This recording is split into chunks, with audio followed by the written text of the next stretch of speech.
Hello everyone, সবাই কেমন আছো? আশা করছি সবাই ভালো আছো, আমিও ভালো আছি। তো আজকে সোমবার দিন ছিল আর এখন প্রায় বাজে 5টা কি 5:30। ঘুম থেকে উঠে পড়েছি যা ঘর যাবো বলে।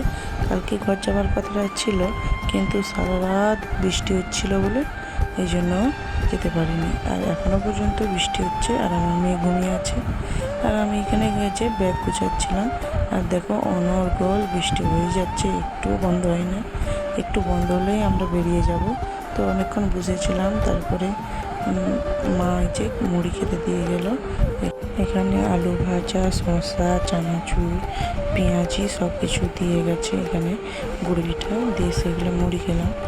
খেতে খেতে একটু বৃষ্টি থামতে মেয়েকে রেডি করে দিয়েছি। আর এখানে তোমাদের দাদা ভাইও রেডি হয়ে গেছে। তারপরে বাড়ি চলে এসেছি, আর কোনো ভিডিও করিনি।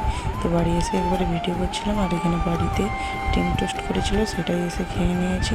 তারপরে স্নান দান করে ফ্রেশ হয়ে একবারে রান্না করতে চলে এসেছি। এখানে যে বৃষ্টিতে কই মাছ উঠেছে, তো কই মাছের ঝোল করবো, এই জন্য ভাত আর আলু ভাজাটা বেশ করে দিয়েছিলাম। এখানে কই মাছের ঝোলটাও হয়ে গেছে। আর এখানে উচ্ছে আলু চচ্চড়ি করছিলাম। আর সবাই মিলে একসঙ্গে খেতে বসে গেছি। আমাদের তো জানোই সবাই একসঙ্গে খেতে বসি। তারপরে একটু স্প্রাইট খেয়ে নিয়েছিলাম। আর কোনো ভিডিও করিনি, একদম সন্ধ্যাবেলা আজকে মাংস হবে বলে এইখানে হচ্ছে আদা রসুন পেস্ট করছিলাম। তারপরে সন্ধ্যাবেলা খুবই খিদে পেয়েছিলো। আর এই যে গরমকালে আমার শাশুড়ি মা এখানে আম তেল করেছিল, তো সেইটাই এখন হচ্ছে মুড়িতে মাখিয়ে নেবো বলে নিয়ে নিচ্ছিলাম আনতে। আর খুবই সুন্দর হয়েছিল। তারপরে এখানে মুড়িটা ভালো করে মেখে নিয়েছি। আর সন্ধ্যাবেলা এই যে মুড়িটা কত সুন্দর হয়েছে দেখো।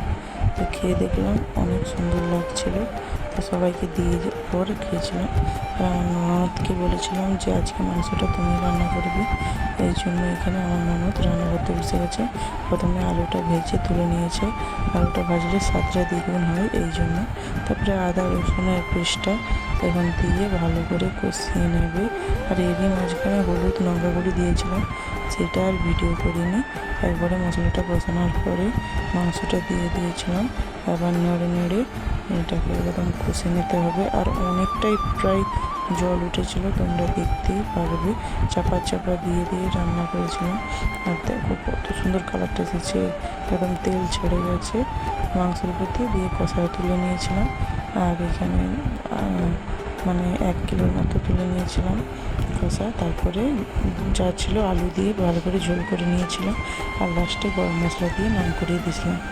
আর এখানে হচ্ছে যে আমার শাশুড়ি মা মাংস খায় না, এই জন্য দুধ গরম করতে বসে করেছিলাম। দুধ আলু ভাতে খাবে, এই জন্য।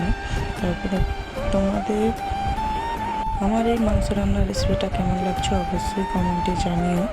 আর আমরা তো কাঠের জালে রান্না করেছিলাম, টেস্টটা আরও দ্বিগুণ হয়েছিল।